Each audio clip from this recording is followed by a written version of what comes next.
조금 신대원을 늦게 들어갔다고 말씀을 드렸어요. 7년 정도 사업을 하고 남들보다 동기들보다 한 7년 늦게 신학을 다시 시작을 하면서 그때 이미 뭐 애들이 유치원에 다닐 정도, 여기 유치원에 들어갈 때 또는 뭐 다닐 때 정도 나이였으니까. 근데 제가 처음으로 사역을 한 건 아니지만 그래도 신학교 다니면서 거의 3년 가까이를 전도사로 사역했던 교회가 있습니다. 조금 멀긴 한데 그곳에서 거기에 이제 본당이 지하가 돼 있었어요. 지하가 본당이었는데 교회가 그때도 오래됐으니까 지금은 훨씬 더 오래됐겠죠. 50년이 훌쩍 넘어갔을 거예요. 근데 그 목사님이 키가 좀 작으세요.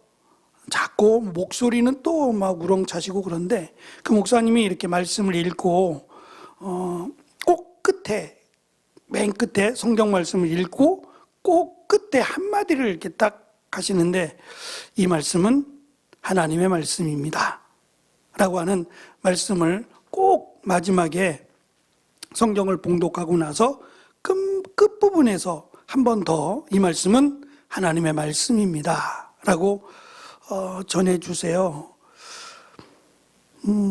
저는 이제 그 말씀을 들으면서 그런 생각이 들었어요. 우리가 읽은 말씀은 하나님의 말씀이 맞다. 그렇죠? 아니요? 모세가 지금 말은 하고 있지만 이것을 기록하게 하시고 이것을 우리에게 주셨는데 이 말씀은 하나님의 말씀이잖아요. 성경책 전체가 다 하나님의 말씀이죠. 이제 번역에 조금 문제가 있다는 얘기를 제가 참 조심스럽게 합니다.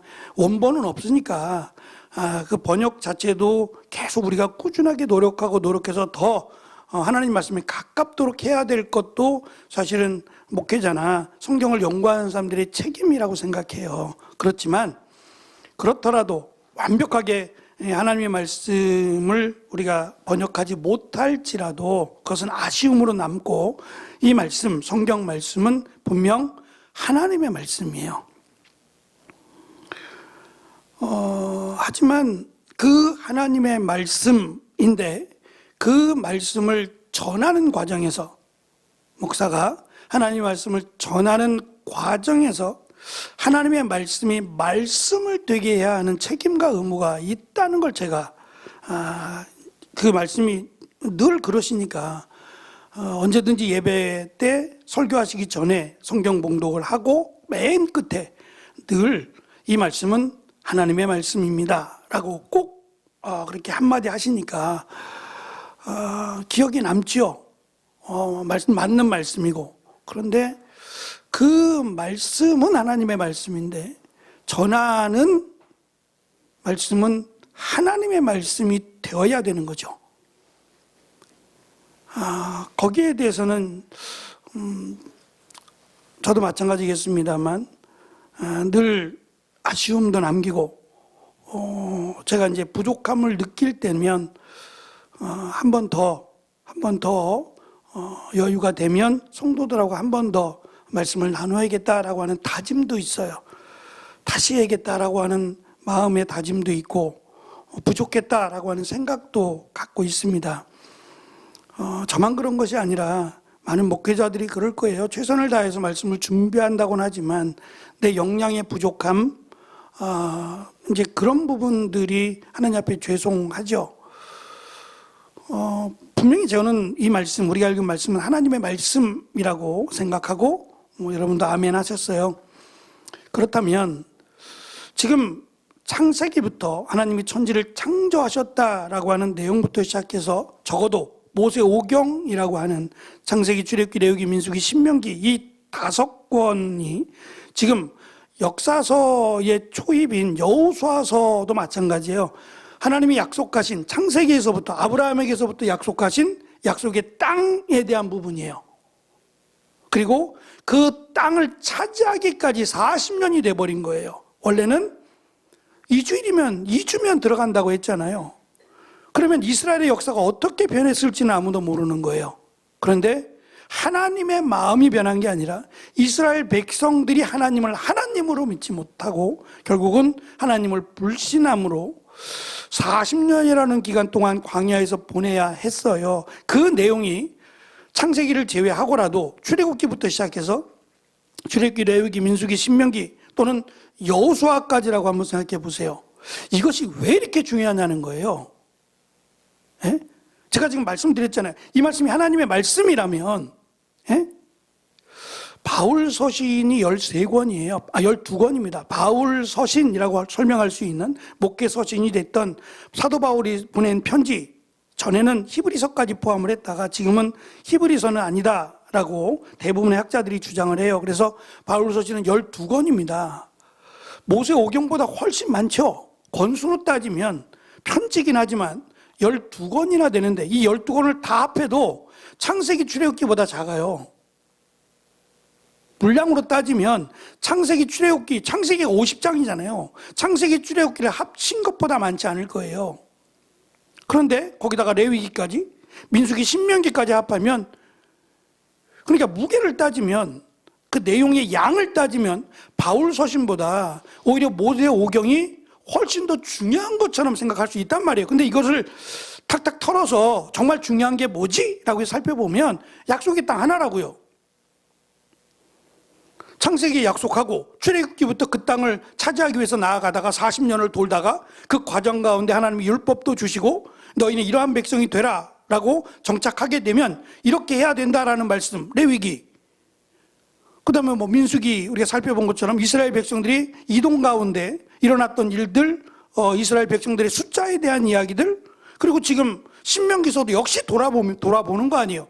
앞에 놓고 모압 땅에서 요단강만 건너가면 지금 하나님이 약속하신 땅이 되는데 그 땅을 바라보고 회고하면서 설교하듯이 신명기를 기록했단 말이죠. 그러니까 창세기, 출애굽기, 레위기, 민수기, 신명기를 딱 정리하면 약속의 땅에 들어가는 게 다란 말이에요.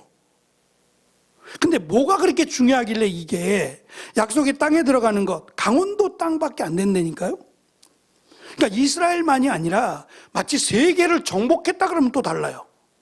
이스라엘이 애굽도 정복하고 저기 로마까지, 지금의 터키 거기까지 다 정복해서 그 주변 지역을 완전히 점령해 버렸다. 이건 또 다른 문제예요. 겨우 강원도 땅밖에 안 돼요. 예? 그 강원도 땅밖에 안 되는 작은 땅을 차지하는 것에 성경은 왜 이렇게 관심이 많을까? 하나님이 이것을 우리에게 남겨주셨다라고 믿는다면 이게 뭐가 그렇게 중요하길래 이 많은 분량을 남겨두셨을까라는 점이에요. 저는 이스라엘 백성들의 당시 생각은 미래에 있지 않아요. 왜냐하면 신약시대에도 마찬가지였지만 미래는 우리 것이 아니에요. 그래서 미래를 계획한다든지 미래를 준비한다든지 그런 걸 할 수가 없었다고요. 그냥 오늘을 살아가는 거예요. 오늘. 내일이란 걸 글쎄 기대는 하겠지만 내일이란 거를 1년 뒤에 그런 걸 꿈꾼다는 건 허황된 것, 마치 잘못된 사람인 것처럼 여겨왔던 시대거든요. 그렇다면 지금 과거를 자꾸 돌아본다는 것은 대놓고 신명기가 과거를 돌아보잖아요. 과거를 돌아보고 우리도 이미 수천 년 전에 지났던 사건이에요. 근데 이 사건을 왜 하나님께서 돌아보게 하셨느냐? 결국 현재는 과거를 통해서 만들어진다는 거예요. 그리고 미래는 현재가 결정한다는 생각 때문에 그래요. 그만큼 과거가 중요하다는 거예요. 근데 우리는 과거보다 사실 미래가 더 중요하다고 여겨와요. 그래서 과거의 잘못 툴툴 털어버리고 지금 열심히 살고 미래를 바라보자. 미래지향적 삶이죠. 저는 틀렸다는 생각이 아니에요. 그러나 미래는 저절로 얻어지지 않습니다. 과거가 없는데 어떻게 현재가 있고 현재가 없는데 어떻게 미래가 있냐고요. 내가 현재를 어떻게 살아가느냐에 따라서 미래는 분명히 결정이 됩니다. 제가 찬송가를 금요일이면 2곡씩 이렇게 선정을 해서 찬송을 드려요. 준비하면서 예수님을 믿음으로 변화된 삶 또는 거룩한 삶, 성결한 삶이라고 하는 성경책 맨 앞에 보시면 주제별로 돼 있어요. 제목이 나오기 전에 아시겠지만 차례 해놓고 제목 분류 해가지고 쭉 예배 찬송은 어디서부터 어디까지, 뭐 교회 찬송은 어디서부터 어디, 이런 식으로 쭉 정리를 해놨어요. 근데 이제 그 장소에 따라 1장부터 시작해서 끝장까지 이렇게 정리를 쭉 해놨는데, 의도로 편집을 한 거예요. 그런 의도로. 거룩한 생활이라고 하는 내용을 찾아봤더니 286장에서 289장, 86, 87, 88, 89, 4장밖에 안 되는 거예요. 저는 이게 굉장히 중요하다고 생각을 하고 찾은 거거든요. 거룩한 삶. 근데 더 기가 막힌 것은 이 거룩한 생활이라고 하는 것이 구체적인 내용이 하나도 없어요. 구체적인 내용이 없고 내가 어떻게 거룩하게 되었는지만 지금 설명하고 있어요. 내 죄가 사함을 받았네. 나는 거룩하게 되었네. 거룩하게 어떻게 살아가라는 말이에요. 왜 이 부분에 이렇게 내용이 없을까?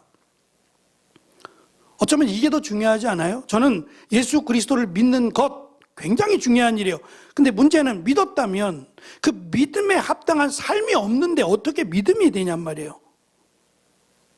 조금 더 과격하게 얘기하면 행함이 없다라고 하는 것은 믿음이 없다라고 야고보가 보잖아요. 그래서 죽은 믿음이라고까지 설명을 하지 않습니까? 우리가 행함으로 구원받는 건 분명히 아닙니다. 그러나 믿음이라고 하는 것은 행함이 없다면 믿음이 될 수 없어요. 그러니까 믿습니다라고 끝나는 문제가 아니라고요. 믿습니다라고 구원을 받는 건 맞아요. 그러나 믿습니다로 끝나고 하나님 나라 가는 게 아니라면 믿습니다라는 것이 말씀드린 거룩한 생활로 연결이 되는 게 맞다고요. 그래야 그가 제대로 믿는 거죠. 예수님으로부터 우리가 새 생명을 얻었어요. 감히 하나님의 나라에 들어가게 되었다고요. 이게 얼마나 큰 은혜고 얼마나 큰 축복인지를 알면 생각이 달라지고 삶이 변화될 거예요. 전과 분명히 다른 삶을 살게 될 거라고요. 사도 바울은 그렇게 얘기하는 거예요. 자기 삶이 완전히 바뀌었잖아요. 가말리엘 문화생으로 로마의 시민권을 가지고 있고 바리새인 중에 바리새인이고, 그게 그가 생각하는 미래였다가 예수님을 만나고 나서 배설물과 같이 여겨버려요. 그리고 심지어는 세상이 그를 미쳤다고 바라볼 만큼 십자가에 달린 예수를 전하고 다닌다고요. 근데 바울은 자신의 이러한 삶이 너무 행복한 거예요. 오히려 매를 맞고 돌을 맞고 핍박을 당하고 심지어는 죽으러 가는, 로마로 죽으러 가잖아요. 근데 에베소 교회 장로를 비롯한 성도들이 와서 말린단 말이에요. 왜 꼭 가려고 하느냐? 바울은 하나님이 나를 거기까지다라고 하시면 거기까지 나를 쓰실 것이고, 더 나를 쓰시겠다 하시면 누가 나를 말리겠느냐? 누가 하나님을 거역하겠느냐? 이게 과연 바울에게만 주신 믿음일까? 바울이니까 가능한 믿음일까요? 아니잖아요. 우리가 아는 기독교 역사에는 바울과 같은 고백을 한 수많은 믿음의 선진들이 있다고요. 그러니까 이것은 그냥 바울이니까 또는 성경의 내용이니까가 아니라 정말 이렇게 살려고 몸부림쳤던 믿음의 사람들이 있다고요. 다만 그들은 성경책에 기록될 수 없을 뿐이죠. 그러니까 우리가 성경책에 기록될 수 없어도 우리는 하나님이 기억하시잖아요. 결국은 이 지금 신명기서의 이 내용이 어쩌면 이 구약 성경 전체가 다 땅에 대한 이야기고, 땅을 차지하고 땅을 빼앗기고 결국 땅을 잃어버린 이스라엘 백성들의 비참한 모습을 구약 성경에 담아요. 그러한 가운데 하나님이 희망을 주신 게 구약 성경이 끝이거든요. 결국 나라를 차지하지 못해요. 예수님 당시에도 여전히 빼앗긴 채로 시작이 되거든요. 로마로 인해 정복당한 채로 마태복음이 시작을 하니까요. 그럼에도 불구하고 하나님은 여전히 살아계시고 예수 그리스도를 이 땅에 보내주셨어요. 그래서 사람들은 예수님이 메시아고 기다리던 메시아가 오셔서 이 땅을 다시금 정복하게 하실 것이고 우리를 열방 가운데 우뜸으로 세워주실 것이다 라고 기대해 왔다고요. 이 기대가 오히려 자신들의 소망으로 이어졌어요. 성경과 전혀 무관하게. 그래서 하늘을 바라보고 예루살렘 성전에는 파수대라는 게 하나 있어요.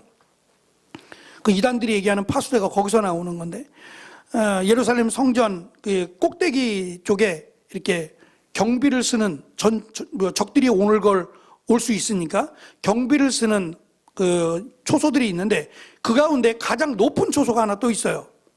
얘는 적들을 바라보는 게 아니라 얘는 하늘을 바라보는 거예요. 얘라는 게 이 사람은, 이 군인은 하늘을 바라보는 거예요.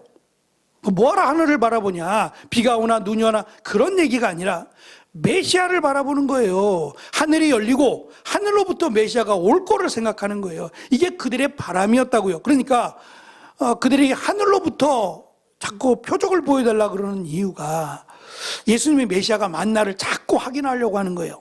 심지어는 세례 요한도 그러지 않았어요? 세례 요한도 예수님의 메시아가 맞는데 왜 예수님이 오셨는데 이 땅을 정복하지 않고 심판하지 않으시냐. 심판은 이스라엘이 아니라 심판은 다른 적들을 얘기하죠. 원수들을 심판하는 걸 원하는 거예요. 예수님께서는 내가 이 땅에 온 것은 지금 심판하려 함이 아니라 구원하기 위함이라고 말씀하셨어요. 세례 요한은 나중에 깨닫고 믿었을 거예요. 그만큼 메시아에 대해서 어두웠던 얘기거든요. 그러니까 우리가 지금 계속해서 민수기부터 계속 오고 있습니다. 또 여호수아도 마찬가지로 땅에 대한 이야기, 지경에 대한 이야기니까 우리로서는 상당히 힘들 수 있어요. 하지만 적어도 당시 또는 이스라엘 백성들에게는 이것보다 중요한 게 없어요. 가장 확실하고 하나님의 말씀이 맞다라고 확실하게 설명하는 건 숫자 아니에요. 숫자나 지명, 지경 이런 것들이 가장 확실하지 않겠어요? 의도적으로 하나님께서 이 땅을 차지하게 하신 것이다. 하나님이 이 지경을 이 지파에게 주셨다라고 하는 것을 의도적으로 밝히기 위해서 우리에게는 복잡해요. 읽기도 힘들지만 그러한 지경의 이름들을 주셨다라는 것을 우리는 조금 이해하면서 힘들더라도 왜 계속 땅 얘기밖에 없지? 근데 땅 얘기가 답니다. 땅 얘기가 지금 모세 오경을 우리가 다루면서 여호수아를 다루면서 그들에게 있어서 가장 확실한 하나님의 은혜라고 하는 것은 아브라함에게 약속하셨던 그 땅을 받게 되는, 이루어지는 것이 가장 확실하기 때문에 거기다가 무게를 두고 성경이 기록했다라고 보시면 좋을 것 같아요. 그러니까 그러한 마음으로 조금 우리에게는 힘들 수 있겠지만 모세도 지금 돌아보면서 이렇게 했었다라고 하면서 하나님의 인도하심을 설명하는 내용이기에 다시금 돌아보는, 살펴보는 귀한 계기가 되었으면 좋겠습니다. 오늘 우리가 읽은 말씀은 출애굽기 18장에 있는 내용이에요. 모세의 장인 이드로가 갑작스럽게 방문합니다. 방문해서 모세에게 이렇게 많은 사람들을 너 혼자 재판하고 너 혼자 할 수 있느냐, 이것은 지혜롭지 못하다라고 하면서 오늘 우리가 읽은 말씀처럼 1000부장, 100부장, 50부장, 10부장들을 두라는 거예요. 저는 지금 모세의 장인 이드로가 한 말은 굉장히 지혜로운 말이에요. 역시 연륜은 속일 수 없는 굉장히 중요한 말이고 모세를 돕기 위해서 장인이 한 말이에요. 성경은 이드로의 한 이 말에 대해서도 칭찬한다고요. 문제는 이스라엘 백성들이 40년 동안 돌게 된 게 누구 때문이에요? 물론 이스라엘 백성들도 관련이 있어요. 관련이 있지만 근본적으로는 이 지도자들 때문이에요. 또 한 가지 제가 조금 의문스러운 것 중에 하나는 지금 이 지도자를 어떻게 세우냐면 모세가 세 가지 기준을 가지고 지도자를 세우자고 말합니다. 13절에 보시면 첫째, 지혜가 있는 사람, 경험이 있는 사람, 우리 성경은 현명한 사람이라고 번역을 했어요. 제가 2페이지, 이제 3페이지에 적었는데 지혜가 있는 사람, 지식이 있는 사람, 또는 유명한 사람, 경험이 있는 사람이라고 번역됐었는데 저는 이 부분이 조금 이게 현실적으로 또는 이론적으로 보면 맞아요. 그런데 한 가지 아쉬운 점이 있어요. 눈치채셨겠지만 믿음이 있는 사람이 없었나? 저는 우선적 기준이 믿음이 있는 사람이 아니었을까요?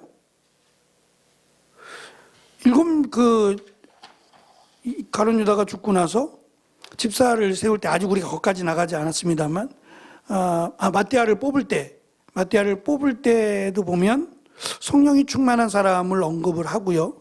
또 나중에 7 집사, 예루살렘 교회에 이렇게 물건을 나누어 주는 구제하는 일로 인해서 사람들이 미어 터지고, 유대인들만이 아니라 흩어져 있었던 유대인들도, 아까 처음에 제가 말씀드린 것, 처음이 아니라 사도행전에서 말씀드린 것처럼 그들도 들어왔다 그랬죠. 들어와서 난 여기서 살 거야 했던 그들이 얼마나 어렵겠어요. 나이가 들어서 들어왔고, 지금처럼 뭐 연금이 있겠어요? 노후연금이 있겠어요? 뭐가 있겠어요? 예? 나이 들어서 할 수 있는 일도 적을 것이고, 그가 밖에서 벌어온 돈이 아니라면 아마 쉽지 않았겠다. 그러던 참에 예루살렘 교회에서 이 생필품을 나누어 준다라고 하는 소식이 얼마나 좋았겠어요. 그렇지 않을까요? 사람의 마음은 비슷한 것 같아요. 예를 들면 여기 주민센터 옆에 있는데, 주민센터에서 이번에 나라에서 쌀이 좀 남는다고 합니다. 어르신들, 65세 이상 되는 어르신들은 와서 쌀 10kg씩 그냥 가져가서 드시기 바랍니다. 쌀은 전혀 문제가 없습니다 라고 광고를 했다고 하죠. 그러면 난 밥 별로 안 먹으니까 10kg 나는 가져가봤자 의미 없어, 그러고 안 가실까요? 빨리 65세가 됐으면 좋겠다, 나도. 안 가실까요? 가서 저는 필요 없습니다 라고 하실까요? 받아서 누굴 주더라도. 그렇지 않을까요? 근데 예루살렘 교회가 생필품을 준다니 너도 나도 오게 되니까 문제가 발생을 한 거예요. 그래서 결국은 팔이 안으로 굽게 되죠. 유대인 과부들이나 고아들을 먼저 챙겨주게 되는 거예요. 그러니까 이방인이면서 예수님을 믿게 된 그들은 뒷전이 돼버리니까, 여유가 있으면 주겠지만 여유가 없으면 먼저는 안쪽에 있는 유대인 과부와 고아들에게 먼저 주다 보니까 물건이 금방 동나버렸어요. 그러니까 이제 그들이 이건 아니지 않느냐라고 하며 문제를 제기했고, 그래서 7명의 집사를 세울 때에도 그들을 세우는 기준들을 가만히 보시면 믿음이 우선이에요. 성령 충만이 우선이고요. 그랬다면 신약 시대만 그러겠느냐? 저는 구약도 그래야 된다고 생각해요. 그러니까 지금 이 부분이 모세가 지금 이렇게 하자고 이야기를 하는데, 이게 모세만의 의견인지 하나님께서 모세에게 이렇게 가르쳐 주셨는지 제가 이렇다라고 섣불리 강조하기는 조금 어렵지만, 어쨌든 모세가 지금 이야기를 쭉 하고 해고하면서 하나님 이거 어떻게 할까요? 또는 어떠한 사람을 뽑을까요?에 대해서 성경은 없어요. 하나님께 나아가서 장인 이드로가 와서 저에게 이렇게 하라고 합니다. 이러한 기준으로 1000부장, 100부장, 50부장, 10부장을 뽑는 게 어떻겠습니까? 라고 하나님께 여쭙고, 하나님께서 그렇게 하라고 말씀하신 내용은 성경에 없다고요. 그래서 조심스러워요. 조심스럽지만 어쨌든 일꾼을 세운다는 것은 중요한 일이고 모세에게 많은 도움이 되는 건 맞다고요. 그러나 만약에 이 1000부장, 100부장이라고 하는 리더들 또는 지휘관들이 믿음이 있었다면 40년을 돌진 않았을 거란 말이죠. 일꾼을 세워야 되는 건 맞아요. 모세 혼자 감당할 수 없어요. 세워야 되는 게 맞아요. 저는 세운 것을 문제 삼는 게 아니라 이 기준에 대해서 말씀드리고자 하는 거예요. 과연 이 기준이 옳은 기준이냐? 믿음의 관점에서 보면 저는 조금 아쉽다라는 생각을 갖는 거예요.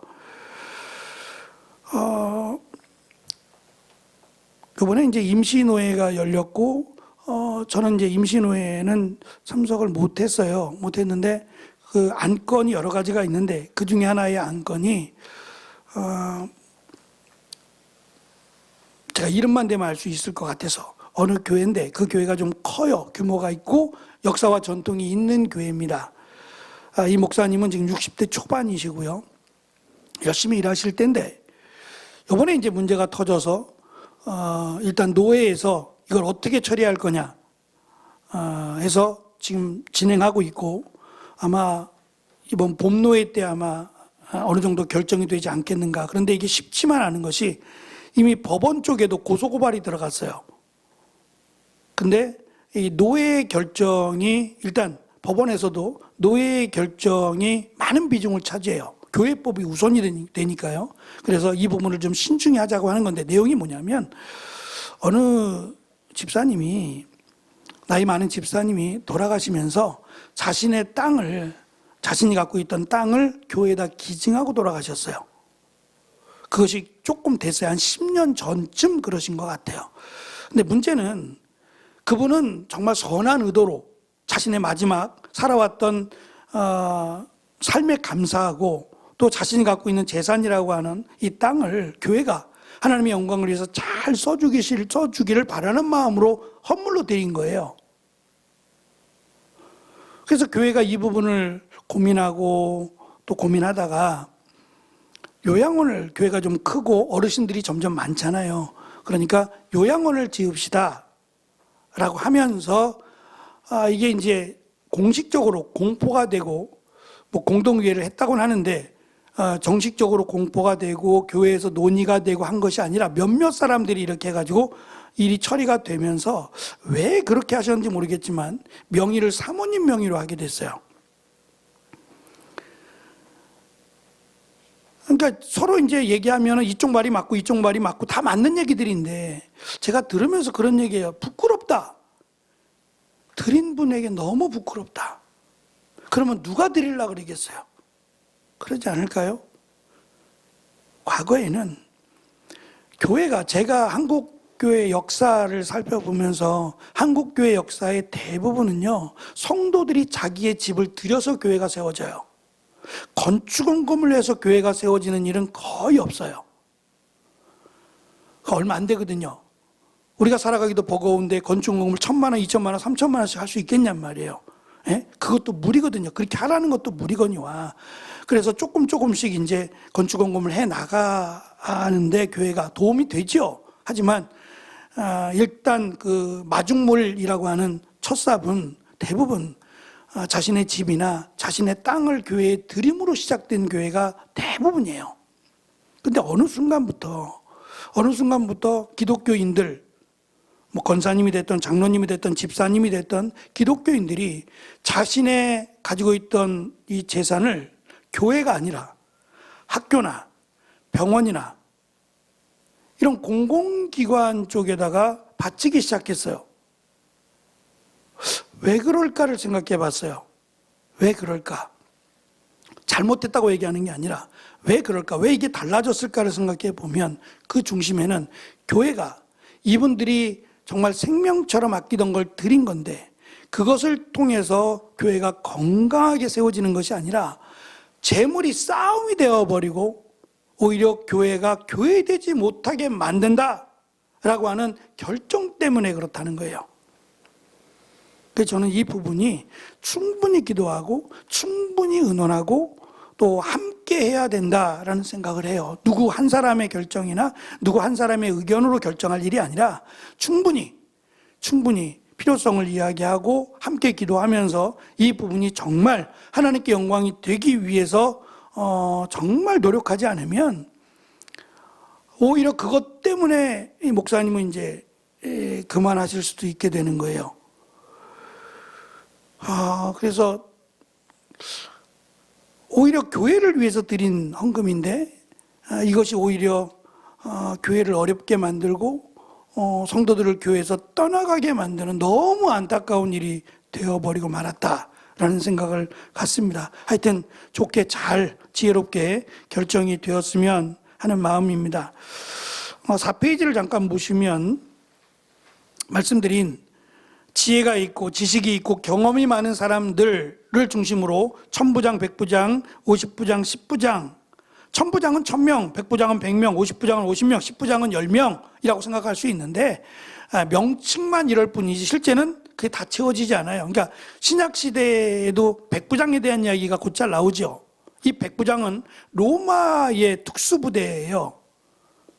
로마의 장군이 그 외인 구단이라 그래서 다른 그 외국 사람들을 돈 주고 사기도 해요. 군인들을 돈으로 샀거든요. 이렇게 해서 만들어졌거나 유대인들이 아닌 로마에 충성하는 사람들 또는 돈으로 산 군인들로 구성된, 근데 백부장이 보편적으로는 70명 정도가 됐대요. 100명이 아니라 70명 정도였다라고 하는 기록이 있거든요. 그러니까 천부장이라고 1000명 이렇게 보실 건 아니고 하여튼 가장 많은 수가 천부장, 그 다음이 백부장, 50부장, 10부장으로 임명하는데 문제는 기준이에요. 이 기준에 대해서 지혜가 있다, 지식이 있다, 경험이 많다, 이 얘기는 어느 정도 나이가 돼야 된다는 얘기잖아요. 경험이라고 하는 것 자체가 나이가 어느 정도 돼야 된다. 여긴 공감해요. 근데 가장 중요한 게 빠졌다고요. 가장 중요한 게. 왜냐하면 믿음이라고 하는 것은 경험이 많거나 또는 지혜와 지식이 있다 그래서 믿음이 생기는 건 아니란 말이에요. 말씀을 준비하면서 제가 오늘 어린이 찬양이에요. 어린이 찬송가예요. 옛날 생각 나시죠? 어린이 찬송가인데 그 찬송의 가사가 아이들도 그런데 우리가 생각할 땐 아이들이 경험이 없잖아요. 성경을 얼마나 이해할 수 있을까요?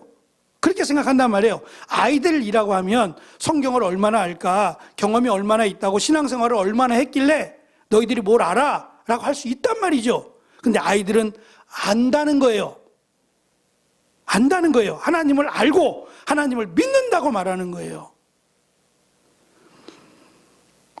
제가 전에 있던 교회에서 이런 일이 있었어요.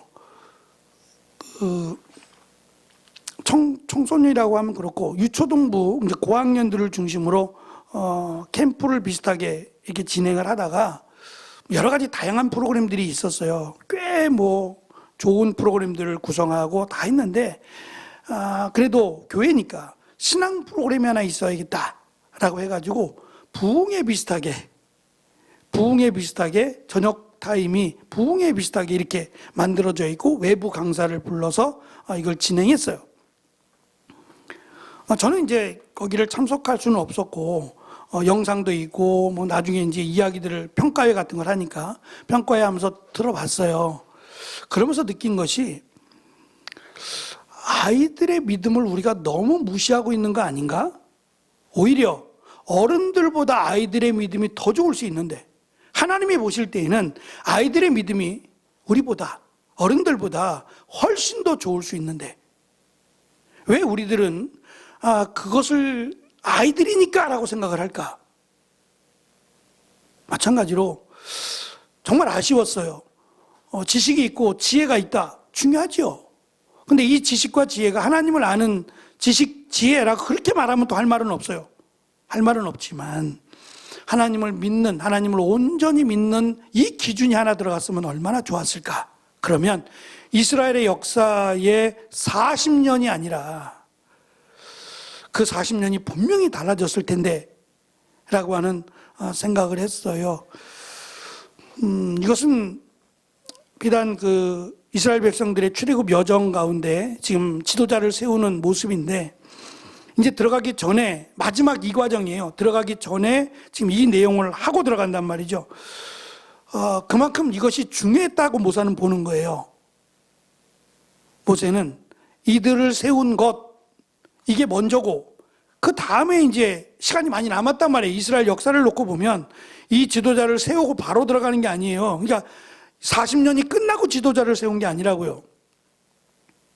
40년이 시작되기 전에 이드로가 방문을 했고, 그죠? 방문을 했고 지도자를 세우게 된 거니까 지금 돌아보고 있다고 다시 회고하고 있다고는 하지만 이스라엘 백성들이 지금 모압 땅에 있고 요단강만 건너가면 끝인데 약속의 땅에 들어가는 건데 앞뒤가 안 맞잖아요. 왜 이것을 요단강을 건너기 마지막에 이 부분을 회고할까라는 점이에요. 순서대로 하면 지금 너무 많은 시간을 건너뛰었어요. 어쩌면 모세는 가장 결정적인 문제가 이스라엘 백성들이 40년 광야에 실패하고 가장 결정적으로 잘못된 문제가 이 부분이라고 말하는 건 아닐까?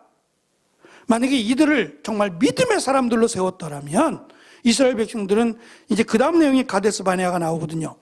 가데스 바네아에서 그렇게 하나님을 믿지 못하는 어리석은 대답은 하지 않았을 텐데 그렇게 생각하면 완전할 수는 없습니다. 우리가 기도하면서 일꾼을 세우는 거니까 분명히 완전하진 않습니다. 그러나 기준이 명확하면 그래도 덜 부족하지 않을까라는 생각은 늘 있어요. 그래서 교회가 일꾼을 세워야 되는 부분이 있습니다. 세워야죠. 그런데 그 일꾼을 세울 때의 기준, 저는 이 부분도 오늘 우리가 살펴볼 내용과 연관이 되어 있다고 생각해요. 그래서 일꾼이 되실 분들은 이 부분을 놓고 기도하셨으면 좋겠어요. 하나님, 내가 좋은 지식, 지혜와 또 좋은 경험들을, 신앙의 경험들을 갖게 하실 뿐만 아니라 가장 중요한 믿음으로 교회를 이끌어갈 수 있도록 여호수아와 갈렙처럼 믿음으로, 하나님 말씀을 믿는 믿음으로 교회를 세워가는 일에 나를 사용해 달라고 그렇게 기도하셨으면 좋겠어요. 저는 무엇보다 이 부분이 중요하다라고 여겼습니다. 그래서 우리 교회가 일꾼들을 세울 때에 다 중요합니다만 그 중에서 특별히 일꾼으로서 믿음을 가지고 믿음의 본이 되는 그런 일꾼들이 되면 목사가 하는 것보다, 목사도 해야 됩니다만 제가 전화하면 뻔하잖아요. 왜 전화했는지 모를까요? 안부는 제가 계속 묻고 있지만 불편해하세요. 그래서도 나오기도 하시지만 성도들에게 귀감이 되는 거, 목사님은 목사니까 라고 생각하거든요. 근데 성도들이 열심히 기도하고 열심히 예배에 참석하고 열심히 믿음으로 살아가면 이건 굉장한 도전이 됩니다. 나도 저분처럼 나도 저런 신앙을 가져야지 라고 하는 신앙의 유산을 물려주게 돼요. 그래서 비록 하나님이 보실 때에는 숫자와 관련이 없으니까 우리 교회 모든 성도가 정말 그리스도 안에서 잘 자라갈 수 있도록 우리가 그 일에 저도 또 여러분도 귀한 본이 되어서 하나님이 칭찬하실 만한 정말 우리 이름처럼 자라는 교회, 자라는 성도가 되는 귀한 은혜가 있기를 축원합니다. 기도하겠습니다.